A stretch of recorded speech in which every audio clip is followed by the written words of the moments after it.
And here's what we found. Couples who combine bank accounts are happier and they make more progress on their wealth building journey. Budgeting. Hey everyone, welcome back to the channel. If you're new here, I'm so glad you stopped by. We do a lot of deep dives around relationships, marriage, boundaries, and all the things that come with trying to build a healthy relationship. Now, today we're talking about a topic that stirs up a lot of emotions and opinions, and that is combining finances in a marriage. Now, before we dive in, go ahead and like this video, subscribe if you haven't already, and let's talk about money, because let's be real, it's one of the biggest things couples argue about, but it doesn't have to be that way. As per usual, I have stitched videos for us to watch together, and join me on the other side for my insight. So please make sure you watch until the end. Let's dive in. And here's what we found. Couples who combine bank accounts are happier and they make more progress on their wealth building journey. Budgeting in marriage is not a one-person job. Like putting fitted sheets on a king-size bed. It's just not meant for one person to do alone. You're on the same team, you share the same bed, start spending like it. That's all I'm asking you to do. And it's a lot easier to reach your goals when you're pulling from that same pool of money. When people get married, what do they do with their finances? How do they just suddenly combine everything? Yes. They do? Yes. And like split everything right down the middle? No. You combine everything. There's no middle. The preacher didn't say, and now you're a joint venture. He said, and now you're one. So what if one person makes more than the other? Like you're not a partnership. You're a marriage. There is no, let me give you an example, okay? Okay. My wife has not had an earned income for 30 years. She stayed home with our children. I do not have an income. We have an income. It's as much hers as it is mine. Spiritually, morally, and by the way, legally. Okay. And so it's our income, and she and I sit down. Were she to earn an income, it would be put in a pile with mine, and I don't get more votes if I make more money. Oh, okay. We both have a vote. We both are going to sit down together. We love each other. We are going to decide about our, you're hearing my pronouns here, we, our, not yours, mine. It's not my car, your car. Now, we do say that's her car because she drives that car most of the time, but she's more than welcome to drive any car we have. I'm more than welcome to drive any car we have. It's not titled exclusively to her name or to my name. It's ours. We own everything. The only thing that is not ours is if the dog poops on the floor, that's my dog. But other than that, we share it. All righty. So, and see, if you change your language like that, what it forces you to do is it forces you to set goals together instead of having independent goals. Marriages are always growing together or they're growing apart. The number one hate that I for sure get is when I tell married couples to combine their finances. The audacity. People get so Rachel. angry with me, George. Oh. So people are comfortable sharing DNA and a bed, A baby. but not an account that holds money. No. They go, not on my watch. Don't tread on me, Rachel. That's right. Oh, yeah. What's behind that? I'll say a lot of it probably comes from a lot of pain. You know, someone's been taken advantage of in a divorce situation, right? They've come from a family history where there's a lot of brokenness financially and they really feel the need to protect themselves. Like, I do think that it comes from a level of probably trueness in their story. But even with that, though, we just see when you are married, when you combine everything and say, we are one and we're going to work as the same team, you just win with money faster. You really do. And then on top of that, or underneath that even, is a level of intimacy that is built. When you are fully transparent with your spouse on every part of marriage, let me say, which is very scary. Sure. And not always fun. But the more you are of that in marriage, I just think the richer your marriage is. So I still push for it because I think on a tactical level, it's easier to handle money when you're working out of one account.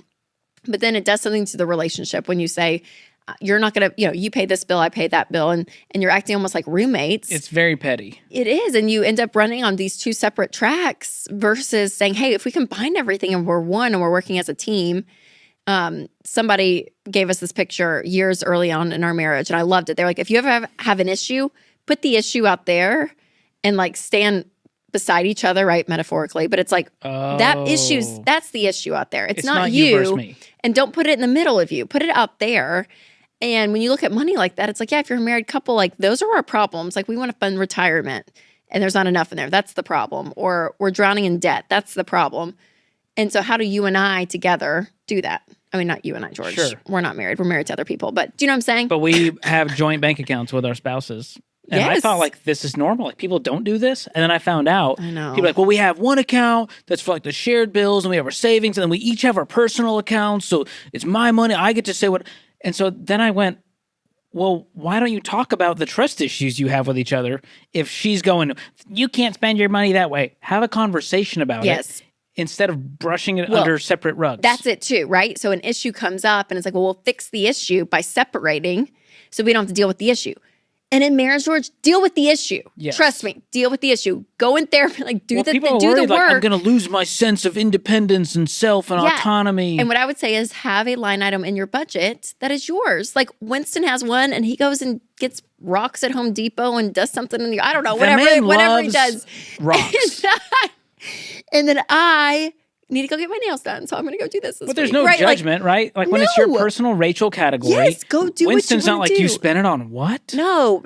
Because That's you the have fear. it's They the- go, I don't want to have to ask for permission when I go spend it's my the dollar money. amount that you agree upon, and then you go. So that is word. one though, man. And a people, good word. people are angry about it, but Okay. haters gonna hate.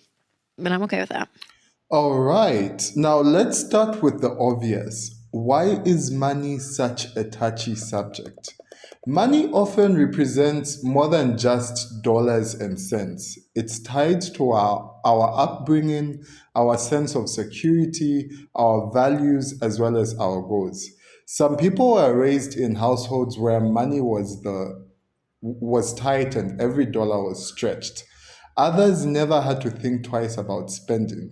So when two people come together, they're just not combining their bank accounts, they're combining beliefs, fears, and habits. Now, let's paint a picture here, right? I will give you an example. Imagine one spouse is a saver and the other is a spender. One might feel controlled, the other might feel insecure. If those feelings aren't addressed, resentment starts to build, and that's why the conversation around finances in a marriage is not just a logistical one, it's emotional. So let's get into it. Should couples combine finances in a marriage? So there are typically three main approaches. One is fully combined. All income goes into a shared account, and this includes bills, savings, and spending are handled jointly. The second option is, or the second approach rather, is one where it is fully separate. So each person manages their own money. So bills may be split, but there's no shared account. And the third one is a hybrid, a joint account for shared expenses like rent, groceries, or kids, and separate accounts for personal spending, right? So let me be clear, there's no one size fits all answer. What matters is communication and mutual agreement. Some people feel that fully combining finances represents unity, while others feel that keeping some financial independence helps maintain personal freedom and avoids unnecessary friction. So let's say one partner likes spending on hobbies, the other doesn't understand. How can I put this? One partner likes to spend on hobbies that the other partner doesn't understand, right? And just a few examples that are relative could be things like golf, skincare, gaming, whatever. A hybrid system gives them the room to do that without needing to justify every purchase. So moving on, it's important to state that no matter which system you choose, transparency is key because this is where a lot of couples run into problems. It's not always about how the money is managed, but whether both partners are honest about it. Hiding purchases, secret accounts, and not disclosing debt, that's where trust erodes. There's even a term for it. It's called financial infidelity. It's real and it's damaging. You might think it's just a few $100 on a credit card, no big deal. But if your spouse finds out another way, that's a huge breach of trust. So let's say a friend of mine once discovered, and this is a true story, by the way. A friend of mine once discovered that her husband had a secret credit card with over, I'm trying to convert the currency to dollars, over $8,000 in debt. Not because he was living extravagantly, but because he didn't want to admit he was struggling with budgeting. That broke her trust more than the actual amount owed.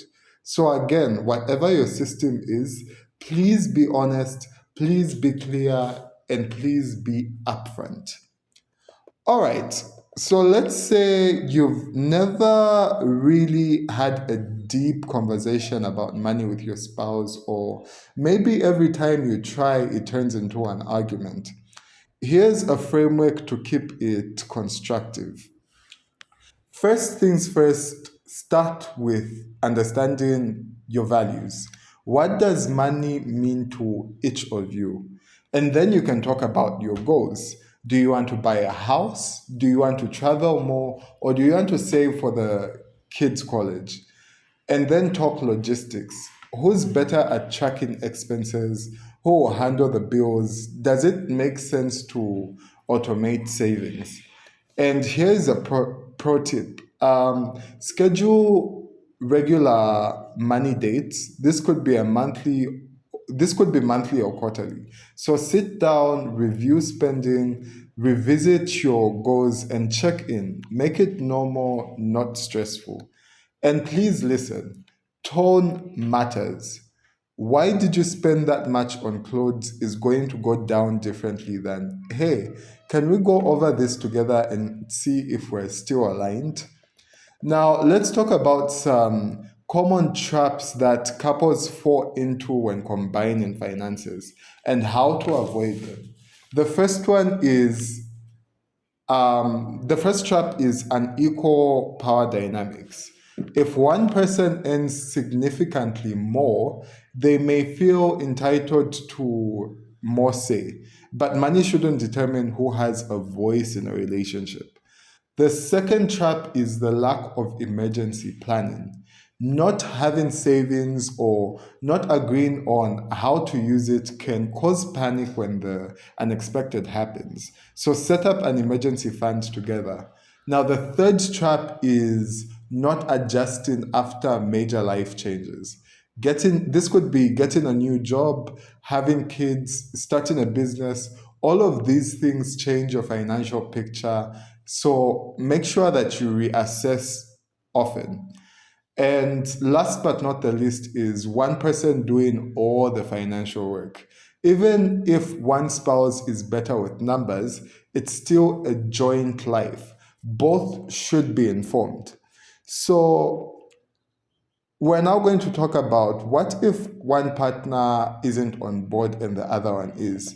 So this one's tough because what if you're married to someone who doesn't want to talk about money or gets defensive every time it's brought up? You can start by asking questions instead of making accusations. This is very important. So one way of saying it is, one example I can give is you say, oh, hey, can you help me understand why this is hard to talk about? Or start it on a lighter note by asking, what's your biggest concern when it comes to combining money? Sometimes resistance comes from past trauma. Maybe they grew up in a household where money was a constant source of stress. Other times it's about control or fear of being judged. In situations like this, counseling, whether financial or relational, can be incredibly helpful. Sometimes having a third party in the room makes it easier to work through those tensions. And at the end of the day, combining finances in a marriage is not about keeping tabs or controlling each other. It's about building a foundation where both people feel safe, supported, and respected. So if you're entering a marriage or you've been married for years and still navigating this, remember the goal isn't perfection, it's alignment. You and your partner can write your own rules, just make sure you're writing them together. So, to wrap this up, here are a few takeaways. There's no right way to handle money in a marriage, but communication is non negotiable. Secondly, transparency builds trust. Hiding things, whether big or small, can do real damage. And also, set goals together and revisit them often.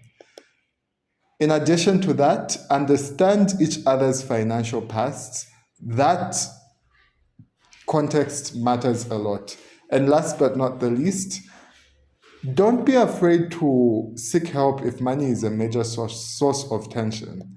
So on that note, I would like to say that's it for today's video. If you found this helpful, please give it a thumbs up, leave a comment below, and let me know. Do you and your partner combine finances? What system works best for you? And don't forget to subscribe and share this video with someone who might need it. I'll see you in the next one. From me, it's goodbye.